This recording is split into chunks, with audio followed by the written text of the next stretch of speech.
No! Where?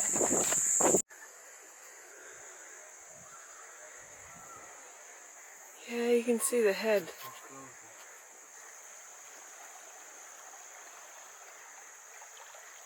Whoa. They're out there. Yeah. Looking like a reef just floating along. A swimming log. Yeah. So snowpea and I don't celebrate Christmas, but we do celebrate Midsummer solstice, the longest day of the year, and that is on the 21st of December. So on this day, we have a huge feast, all raw, and also make an erpot. I probably didn't say that right, but that is a Swedish word. And making these plant flower wreaths is a Swedish midsummer tradition.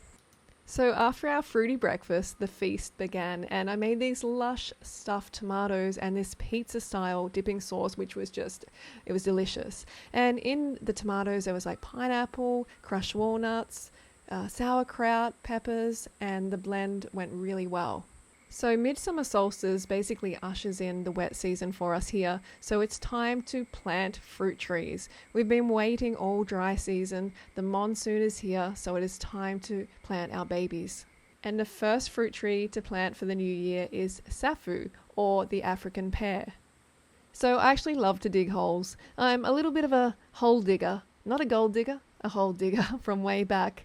But on this day, I actually injured my hand the day before, so I could only film the process. So snowpea is now mixing an inoculant in, which is from the rainforest floor, and it is full of good bacteria, full of microbes, which are going to keep her healthy and immune to disease. So we don't want safu to get dehydrated, so we put water in the hole first before we plant her. So we haven't actually tasted safu yet, so we're very excited, and apparently it is very creamy and delicious, and it's often called the butter fruit. It's quite rich in fatty acids and said to taste similar to a combination of olive and avocado. So snowpea lovingly places her in the hole, and it's going to be a little bit of a tough ride out there in the field where she is planted, so we make sure we plant her at the start of the wet season so she has a lot of time to establish her roots and be ready for when the dry season hits. We also allow some weeds and companion plants to grow up beside her, which provide extra protection. So she's really getting the queen treatment, and snowpea is putting on some super rich, nutritious forest compost.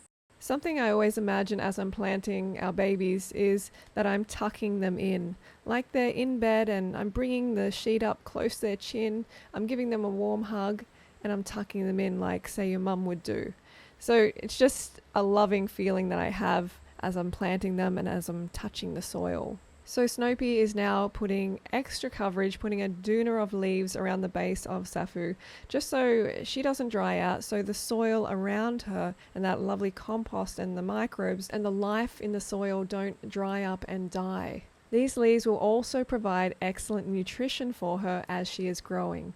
Okay, safu is now ready to face the elements.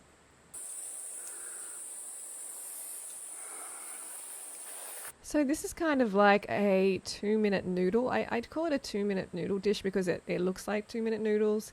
I'm not sure if you're familiar with them, but I used to eat them a lot growing up. So this is what I made for second course for summer solstice, and it was a very interesting dish. Basically just a mix with a seed-based dressing, coconut noodles, zucchini noodles, and some sauerkraut. Okay, it's time for the erpot to go up, and there's snowpea with his beautiful smile. And we took down the old erpot from the last year, as you can see. And you can also you don't have to hang it around the entrance, you can hang it around your head if you want as well. And this is the bamboo where we harvest the new structure.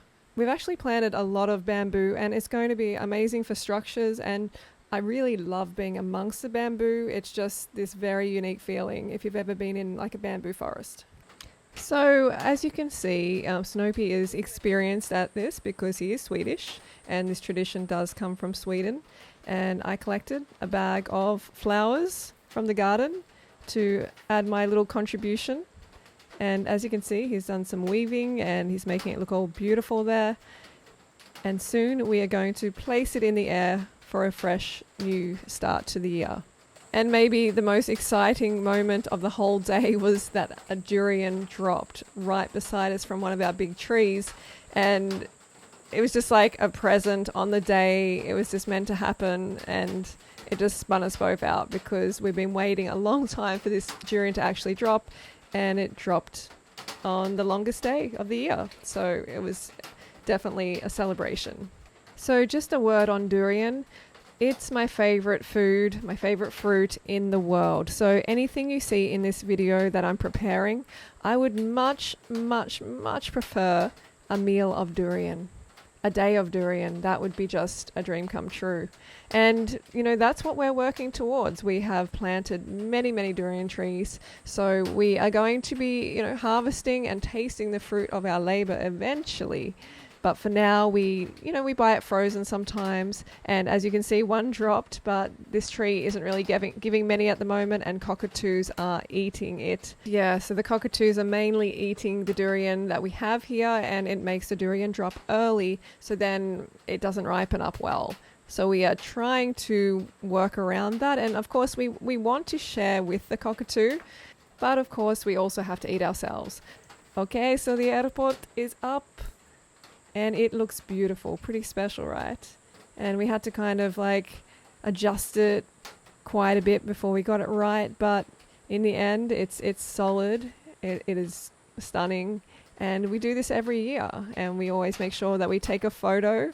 And at this stage, we have, I believe, 3 airport photos. And yeah, it's a special time. And I love celebrating it with snowpea. So we can't power a dehydrator, so I use the sun to dehydrate my fruit. So I put out some tomato slices and they dehydrated well, semi-dried, and also picked some salad. And Snowpea cracked some fresh macadamias for the garlic butter, which you're going to see soon.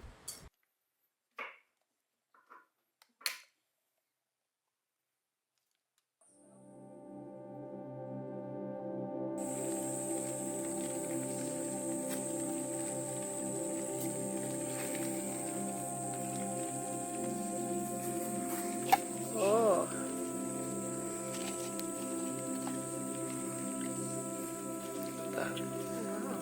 Oh, maybe I'll show that one.